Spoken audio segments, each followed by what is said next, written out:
So we have the face behind RazorSharp Design and Media. You want to tell the people what your name is? Or my name? Mm-hmm. Government name? Or street name? I don't know. New York? Gotta be specific. What's the name behind the brand? The name behind the brand is RazorSharp. And how did you come up with RazorSharp? It started off with music. I was more so into the field of music. Went to Columbia College, Audio Arts and Acoustics. Got about 10 years music background, production, engineering, artistry, that type of stuff. Started off doing graphic designs or ventured over into doing design work for myself, which turned out to generate an income. And from the designs to web design to venturing off into some coding, development of different applications, stuff like that. Then to social media world, dominating numbers, building databases and stuff like that. I have a fetish for numbers, lots of numbers. Gotta make turn those numbers into comments. So that's pretty much the objective. So with all you named, which one is the most passionate? That I actually care about doing? Correct. Well, everything I sort of had a passion for, because it was still my expression. Yeah, I mean, no matter what I was doing, whether it's graphic design, web design, music, whatever, it was still a personal expression, my way of expressing myself in that area. So I see you have a pretty big following on Instagram, and most people would measure that as being successful. So with that type of level of success, what would you tell the younger you to get to that point a lot quicker?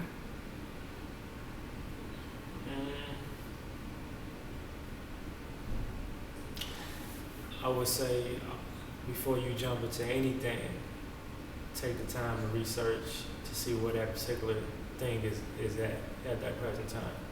Meaning whatever industry you're trying to get into.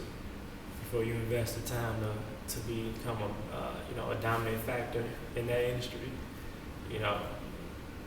weigh the odds on the competition, people that's relevant at that present time, try to determine the direction of where that industry is going to go within the next 5 years. You know what I'm saying? So you can figure out if that even makes sense for you to go in that direction. You don't want to be one of the people that put all this time into a particular industry that they still haven't studied and researched to go figure out where that market is going. They accomplished the goal of going to school for 4 years, but now the market has completely changed. And that's the downfall where most people take as far as, especially with music. You know what I'm saying? It's a lot of different things that's changed. It depends on the location where you at. Chicago is very competitive, very fast paced. You gotta have the inside scoop on a lot of different things. It's all about relationships, who you know, who you build your business around. And we don't have time to sit around, while pretty much while you sleeping, your competition is up trying to figure out their next move and developing their skills. Don't ever get settled within your skill set or settled within don't ever get comfortable and let till you can wake up with several commas in your bank account. Don't ever get comfortable because there's always somebody trying to take your slot or competing against you or whatever. But don't get caught up into the competition at the same time. You know what I'm saying? Peek your head out there, see what's going on, and get back into what you do. But don't be naive of the competition and what's going on out there. That's what I say. If somebody tells me like, oh, you've reached a certain level of success, you got a lot of followers, I say, so what? You know what I'm saying? That's okay. I'm at an okay position. But my level of success, I'm about right here, so I have a lot more room to, you see what I mean? constant evolution and growth or whatever. So I'm not to a point where I can do too much sleeping. So therefore, it's not a comfortable position for me. I got to continue to produce. And with Chicago being competitive, what did you do to set yourself apart for your brand? Constantly going against the brand, or going against the grain. Constantly refining myself, or reminding myself of who I was and what I wanted to portray. Constantly rebranding. I've been rebranded so many times, changed so many names, changed my name from RazorSharp Designs to RazorSharp this and RazorSharp that, and RazorSharp everything, and it's changing it completely. I have several different brands I have out there lingering, but it all came back to home one day, and I realized how much work I put out into that brand, and that was the brand that ended up, being the one, like, okay, this is the one that's been paying your bills. You see what I mean? So it made more sense for me to continue putting it all into that, even though I do have other plans to, escalate and start a new brand, but I got to focus on what's been, making ends meet, and putting me in a position to be able to still expand, upgrade, keep up with equipment, softwares, repairs, whatever. It's not fun and games. I know everybody talks stuff about being independent businessmen and women and all this other stuff. It ain't peaches and cream. You gotta tell yourself to get up when you don't want to. You know what I'm saying? So it's actually harder work. You're more secure punching the clock for somebody else.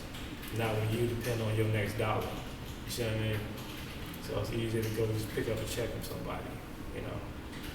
I've walked out about 15 jobs in my life, walked out the door.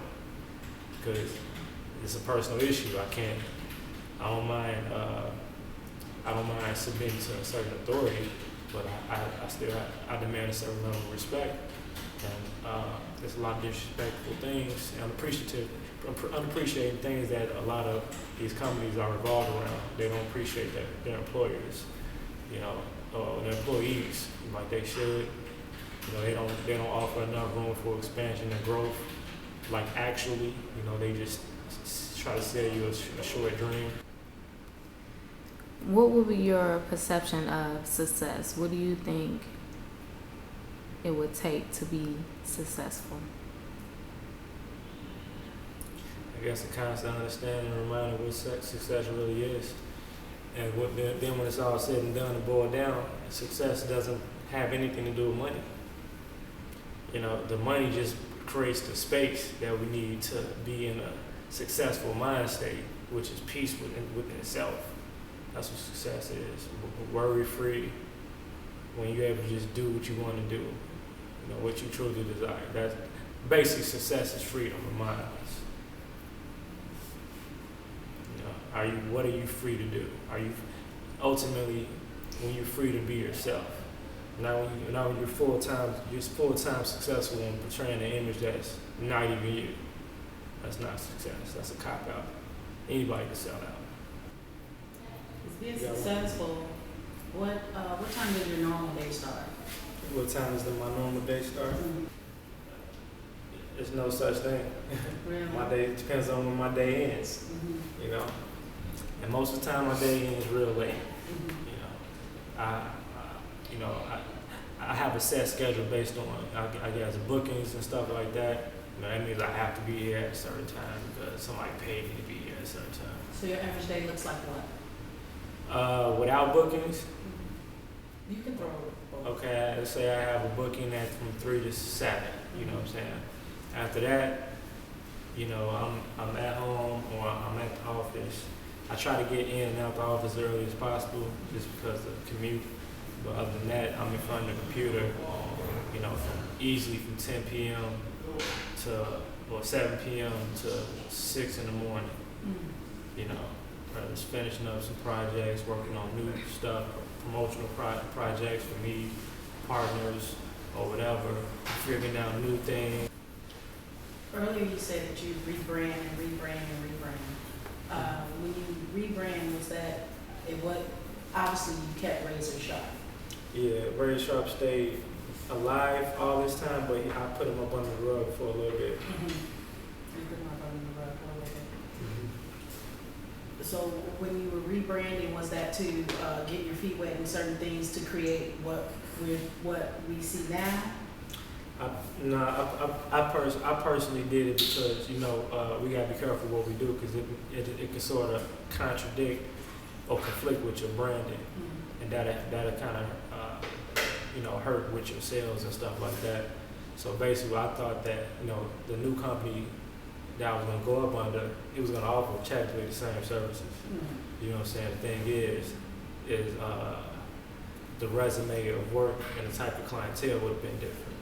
RazorSharp started from the dirt, you know what I'm saying, from on the block to, you know, it was mixed up. I had a lot of stuff on there, but I felt like it'd be easier to start something brand new and fresh or just clean cut stuff as opposed to trying to clean him up, you know, and all this other stuff and rebrand. Because ultimately I thought I was going to have him operate as he operates. You see what I mean? Have the light shed on the urban brand, you know, the urban market, and just let him, you know, live like that. And I'll have somebody else take over that, and I'll focus on the bigger market or the corporate market, you know, doing, you know, corporate business to business like that, you know. But RazorSharp, it was a timing issue, you know what I'm saying. It was a specific reason too why I didn't do it, because I came in up under another name, but RazorSharp still was paying the way for all, you know what I'm saying, for the new one. I can't launch my new company yet until I successfully, you know, get a few things done or whatever, you know, as far as legally. You know, that's what stopped me from right there. But because of that delay, that showed me that RazorSharp stepped up a lot. Oh yeah, okay. So when building your team and when building your consumers, I know we touched on it earlier about what your brand has to offer, and most people want what's new. So what's new that your umbrella is offering? What's new is I think what's really new is the whole how I'm structuring the business from the inside. It's really nothing new up under the sun. You see what I mean? All I'll be doing is introducing, creating room for me to introduce things in a slightly different way. You see what I mean? So better timing. Yeah. Can be new. You know, won't take the person as long. Exactly. And it was more so like, what's a good example? It's like, all right, let's go back to music. We got hip hop music, we got rap music, we got dance, pop, whatever like that. You know. It's just like certain artists knowing that the relevance of value of rap is depleting. So in order for them to stay relevant, we might need to take a little bit. We might need to take a little bit from this particular, you know, art right here. Take a little bit of pop and add that to the seasoning. So you know what I'm saying? That seasoning in you know, conjunction with the hip hop, whatever like that. That's when you got niggas like Drake and stuff like that. Kind of, you know, universal. Exactly. That's pretty much what I'm doing. I pay attention to what other people are doing that don't look like me, that don't look like, you know, the drip, like, you know, because we tend to do the same thing over and over again. Yes. You see what I mean? And that causes the competition. And that's what I don't want to do. I just want to do things different. I just want to learn different aspects of different ways to present something. So you find the uniqueness in the client. I find and shine. Exactly. Okay. I don't try to change anything. Yeah, you just find what they and I didn't know they had. I compliment that. That's it. So, you know, to me that can't be. There's no way to do that wrong. And somebody can never take that away from you. Right, because it's yours and you just added a light to it. Absolutely. Okay. You know, and that's the difference between, you know, the team that I'm, you know, in the process of establishing now. You know what I'm saying? We're not. Everybody will have those same principles of selfness, not selfishness, but of selfness, and everybody respecting everybody's selfness. You see what I mean? And that's it. That's it. And all we will do is compliment each other. You know, that's all. Next question. Would you consider yourself as an influential individual, whether in person or social media? I think I'm more influenced. I influence people. I can influence people more in person. You know, the closer somebody gets to me, I think the more they become, or we influence each other. You know, I'm not a salesman. I'm not good at it. I can do it, but I'm not good at keeping that type of stuff up. All I can do is present whatever perception or influence people get is based on me just showing what I do on that type of outside looking in level. As far as truly impacting somebody, you know, you got to be close to me. You know what I'm saying? Like that. But unless I'm just, you know, I give myself to people that, you know, that pay for my services, of course. But that's still like a, you know, I'm here today, going tomorrow type relationship. Even though that's not what I'm looking. I'm not looking to see how many people, how many videos I can do, how many flyers I can design, how many websites I can design. I'm not looking to do that. I don't have time to be doing that. You know, I'm looking for how many people can I set, how many people I can help reach their goals. You know what I'm saying? How many people that I can partner with, that I can be affiliated with, but not necessarily how many, because I'm looking for the quality. How many quality people can I merge with? Can we become one with? Can I unify with? You know, and it just so happens within those relationships, I'm doing the things that I do. I'm designing. I'm producing. I'm a producer in general. That's it. You know what I'm saying? So these people allow me to produce based on art, whatever they have to offer. It complements what we do, my production. You see what I mean? And vice versa. And everything is organic. It just comes from the heart and. Absolutely everything. Since your success, do you feel like the people that you've known in the past see you different? Yeah, and if it's so, like we got some problems. You know, got something to say or whatever. And I care less. You know, care less. It's cool to care less, but how do you address it? Because sometimes I'm sorry. Not. So how do I address it? Yeah, because sometimes the ones that we care less about tend to do the most damage, depending on how deep. How close I am with the people. Oh, yeah, you're right. Those are the people that are the hardest to shake off their opinions. You know, I just wrote another quote. I forgot it though about opinions, but I basically summed down to the point where I woke up one day. I'm like, I'm not asking for any more opinions. 2016, no more opinions. Because at this point, I had to remind myself that, or I think we should understand in general. You know, especially if you have to sort of care about what other people think to a certain degree, especially if you're in business. Because if you're putting out stuff that people don't want, you see what I mean? You know, so you gotta put yourself out in those vulnerable waters and be open for those opinions. Now, I sum things up to this. I accept everybody for who they are. So based on that whole principle is that now I understand. I don't feel any type of negative way on somebody's opinion because they only give me an opinion based on what they think. You see what I mean? Based on what they think and what they might be truly think that's best for me.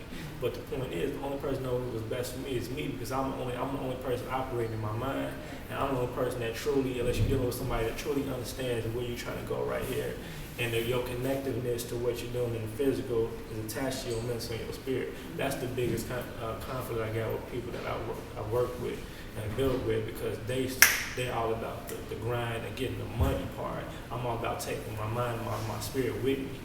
So that's a little bit more hard work and time I got to put in. You see what I mean? Because I can be a lot further now if I sold out one of these two. Easy. That's hands down. With Chicago being such a saturated market with what you have to offer, why did you decide to stay in Chicago? I've been trying to get the fuck out of here for a long time. Redo. No. Cut. No, go ahead. No. Like that's like so serious. I've been trying to. I figure like that's what I boiled down to. I'm like, you know what? It's nothing here for me.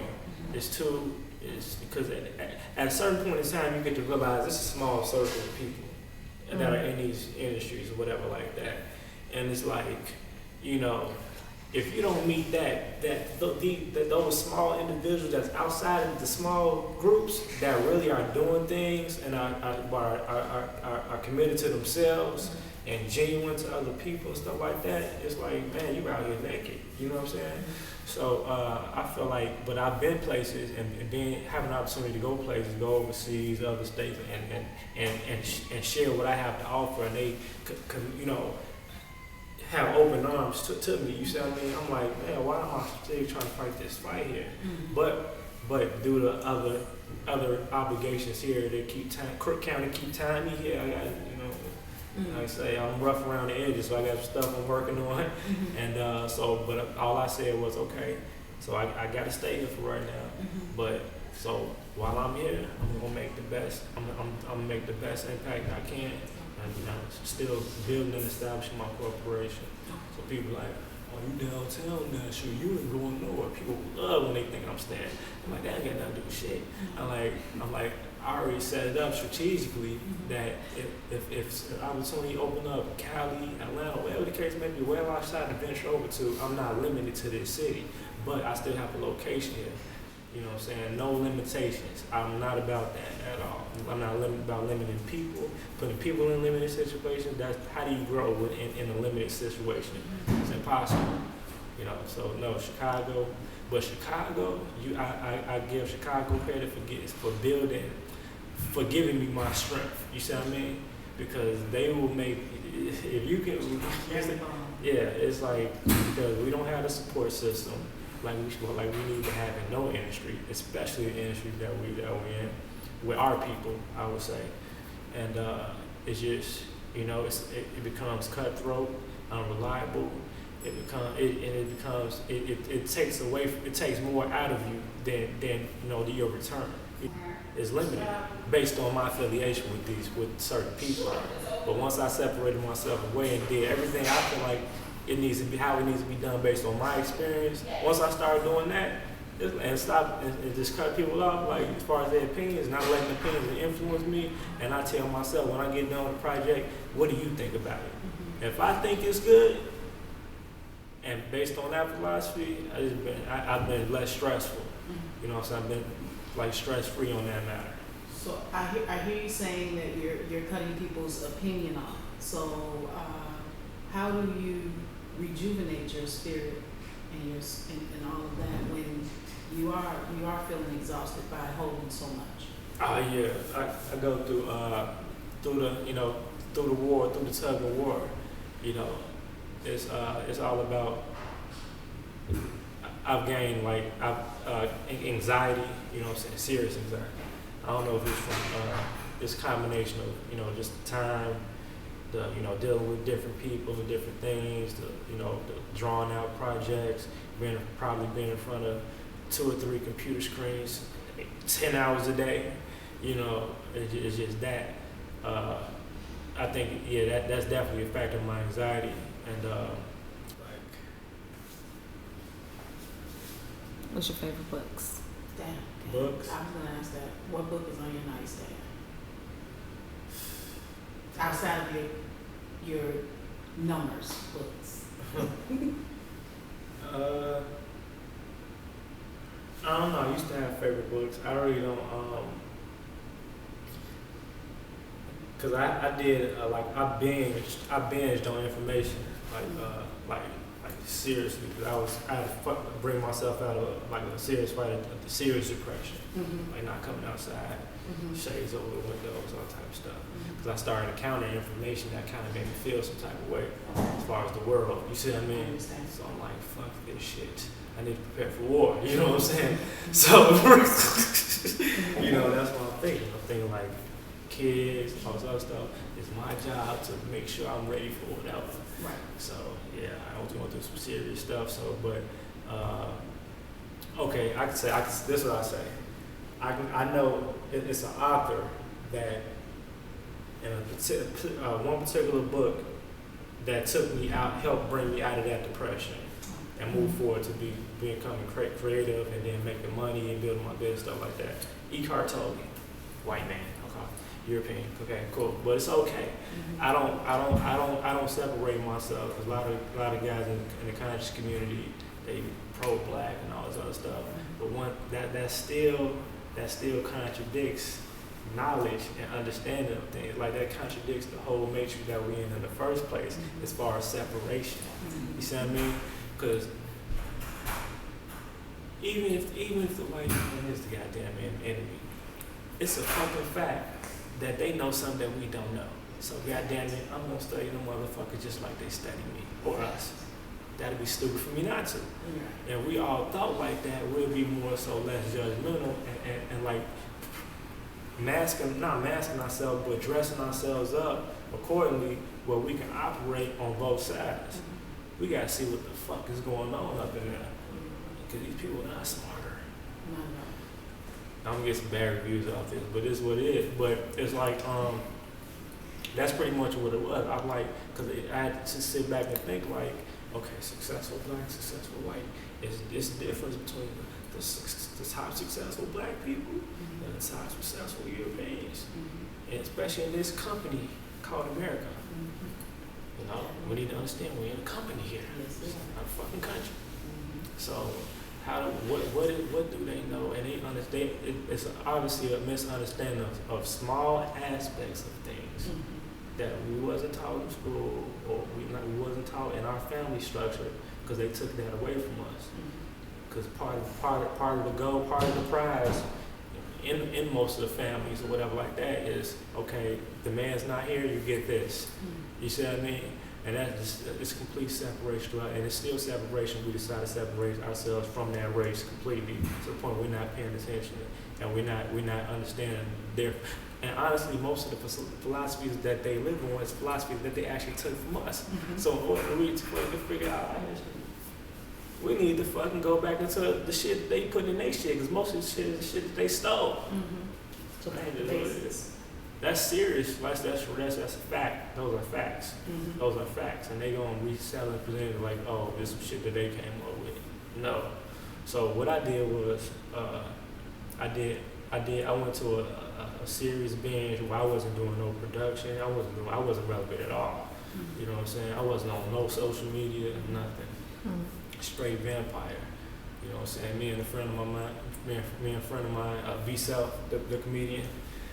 You know, we just went on a straight, you know, living out west, you know what I'm saying, just like, man, we was broke as hell, you know what I'm saying, like, on some, what we gonna eat today, hopefully get enough to get us a beer on the side, you know, type shit, you know, but we didn't require as much food as far as physically. The only thing that we don't know what happens, like, it's like, you know, the body communicates with the mind, but the problem is the communication has been a communication gap between the mind and the spirit, and we just communicate with the body based on the physical levels, that like, oh, that hurted, or oh shit, I'm hungry. You know what I'm saying? But all actuality, our fucking minds and our spirits are fucking starving to death. You see what I mean? But the thing about it, we don't have nothing to say like, hey, your spirit is starving. Hey, your heart is starving. I have no fucking desire for any type of huge physical gains as far as getting enough money to be able to, because that still comes with the power needed to do the conscious things that you want to do, because this shit costs money on certain things, you know what I'm saying?